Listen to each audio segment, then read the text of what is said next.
vou para Laranjeiras, onde bandidos armados assaltaram um motorista, uma pessoa que estava passando ali na Rua Alice. O Filipão volta com informações, agora com áudio restabelecido. Vamos lá, Filipão. Valeu, Tino. Pessoal que falou que roubaram nosso áudio. Sacanagem. É o seguinte, a gente estava dizendo justamente que pararam aqui, o carro parou bem aqui, nesse lugar. Era um carro branco que a gente viu naquelas imagens. Se até a gente puder mostrar as imagens e dividir a tela, foi inclusive esse carro que parou aqui, era um carro branco e era um carro de aplicativo. O carro vinha buscar a pessoa que estava nessa casa aqui do outro lado, que é aquele pedestre que sai também é abordado pelos criminosos. Um deles, inclusive, é armado com um fuzil, ao que tudo indica nas imagens. Um com uma pistola, um com um fuzil. O carro de aplicativo, na hora do susto, do assalto, deu a ré e foi parar ali naquela outra casa que eu vou pedir para o Sérgio Gonçalves mostrar pra gente. E aí ele parou ali, mas aí não conseguiu mais fugir. Acabou até arriscando, né? Mas na hora do assalto, na hora do susto, a gente acaba fazendo essas coisas e aí ele acabou assaltado, levou a bolsa dele, o celular, alguns pertences e a pessoa que estava aqui também. A gente está até aqui, inclusive, com o irmão da vítima que estava aqui nessa casa, que é a pessoa que foi assaltada. Vou pedir para ele chegar aqui para falar com a gente. Eduardo, prazer, obrigado por estar aqui no Balanço Geral com a gente. Você estava aqui na casa também um pouco antes do assalto, foi isso? Isso, inclusive eu até conversei com meu irmão, que a gente tem o costume de andar junto, por causa da insegurança que a gente tem enfrentado. E aí a gente geralmente costuma entrar e sair junto. E aí, como eu tava com horário, eu tinha ido pra casa da minha namorada, eu acabei saindo antes. E aí, quando eu cheguei na casa da minha namorada, eu fiquei sabendo do ocorrido. Ele estava pedindo o carro de aplicativo, ele entrar nesse exatamente. Carro. Geralmente, às vezes a gente pede aplicativo junto, para poder descer pelo menos a rua aqui, que é uma rua que é passagem, dá em outros bairros. Então a gente tem esse hábito já de se precaver um pouco, para não ser mais uma pessoa vítima da violência. Mas acabou que ele sozinho, acabou acontecendo isso com ele. Como é que é a questão da violência aqui na Rua Alice? Então, cara, aqui a gente sofre um pouco de abandono, porque acontece, aí dá uma melhorada, o policiamento vem e aparece. Aí depois acaba ficando uma coisa que a gente fica um pouco largado sobre isso, entendeu? Seria bom ter alguma coisa permanente, porque a gente tem até algumas rondas que passam de vez em quando na rua aí fazendo a procura, né? O policiamento. Mas o ideal mesmo é que fosse uma coisa fixa, para a gente poder ficar um pouco mais seguro também, porque é uma rua importante, é uma rua que, bem dizer, é um canal, né? Então vai para diversos locais. Como é que tá seu irmão? Já conversou com ele? O que ele falou sobre o assunto? Então, ele tá um pouco assustado, né, sobre isso, mas até então agora eu tenho conversado com ele e acaba que a gente, cidadão carioca, acaba que a gente se toma um susto na hora e depois vida segue, né? A gente não pode se acostumar com isso. O que levaram dele?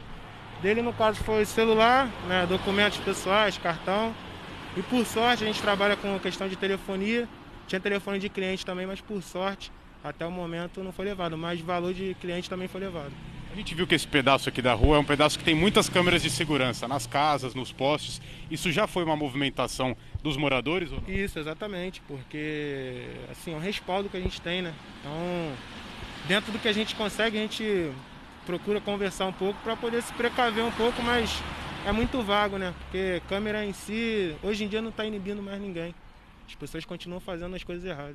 Vocês aqui já viram algum tipo de assalto nessa rua, com questão até com fuzil, armado com fuzil ou não? Ah, já, com certeza. Inclusive até o vizinho aí, porque ele trabalha, né? Mas o vizinho também já foi até baleado aqui na porta anos atrás. Então, não é uma coisa que venha de 1, 2 anos, é coisa já de tempos, entendeu? Só piora, né? Já está na delegacia, né, registrando o caso também? Isso, ele está a caminho. Pelo que ele me falou, também tem que entrar em contato com ele novamente para procurar saber se realmente ele vai fazer esse boletim para exatamente até por causa do documento também, para não ter nenhum tipo de dor de cabeça, né, futura. O Eduardo estava falando para a gente um pouquinho antes da gente entrar aqui, que inclusive o carro do aplicativo, depois que bateu ali no muro, depois daquela ré que o Serginho está mostrando ali, o local onde parou, inclusive o carro enguiçou, né, porque levaram a chave também embora, né? Isso, pelo que o rapaz do aplicativo relatou, a chave do veículo foi levada também junto. E ele teve que descer a rua. Você vê que a rua é extensa. Ele teve que ir na rua principal, na Rua das Laranjeiras, para poder pedir socorro, para poder continuar, né, o caminho dele e tudo. E aproveitou o embalo da descida. Mais ainda, exatamente. Ainda deu sorte que estava descendo, né, entre aspas, né? Que poderia ter sido pior e ficar preso aí ainda. Tudo isso depois do medo do assalto ali, aquela... Isso, ali, né? E assim, ele ainda, no susto, acabou dando uma ré ali que, por sorte, também não deu uma coisa pior, né? Porque hoje em dia você vê, as pessoas às vezes acabam, entre aspas, reagindo, acontece uma coisa pior. Mas graças a Deus, a gente ficou assustado. Minha mãe também estava dentro do portão na hora, estava um pouco abalada ainda. Então a gente está tentando conversar com ela para ela ficar um pouco tranquila e seguir a vida, né? Que a gente tem que seguir, não tem jeito. Difícil ter medo de sair da própria casa, acho que esse é o mais... Isso é o pior medo possível. E assim, nós somos criados aqui, né? Então a gente começa a ficar um pouco inseguro de sair do local que a gente é criado. Na nossa raiz é inadmissível isso, entendeu? Não tem como. Eu agradeço a sua participação aqui no Balanço Geral. É isso, Tino. Assalto de fuzil para levar celular, bolsa, pertences pequenos é um problema recorrente aqui nessa rua, eles estavam falando pra gente. Mas é um baita susto, ainda bem que ninguém se feriu, ninguém ficou ferido.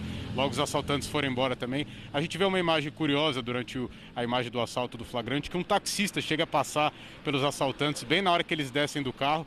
E aí ele ainda consegue fugir, tem coragem de ir embora e seguir, porque sabe que aqui é de fato uma região preocupante, tem algumas comunidades aqui perto e aí acaba sendo mais o facilitador de acesso ali, assim por dizer, porque aí conseguem roubar e fugir facilmente. A gente segue aqui acompanhando, conversando com alguns moradores aqui, mas é um medo constante, que é o que eles falam pra gente por enquanto. A delegacia do Catete, que é responsável aqui pela área, já está investigando o caso, inclusive atrás de mais imagens de câmera de segurança, para ver se a gente consegue acabar uma câmera mais próxima, ver o rosto ali dos assaltantes, tentar localizá-los, descobrir quem são esses assaltantes para tentar acabar. Mas a gente sabe que às vezes é um trabalho de enxugar gelo, né, Tino? Que acaba, passa um tempo, vem, assalta de novo e assim segue a vida, infelizmente, no Rio de Janeiro, né, Tino?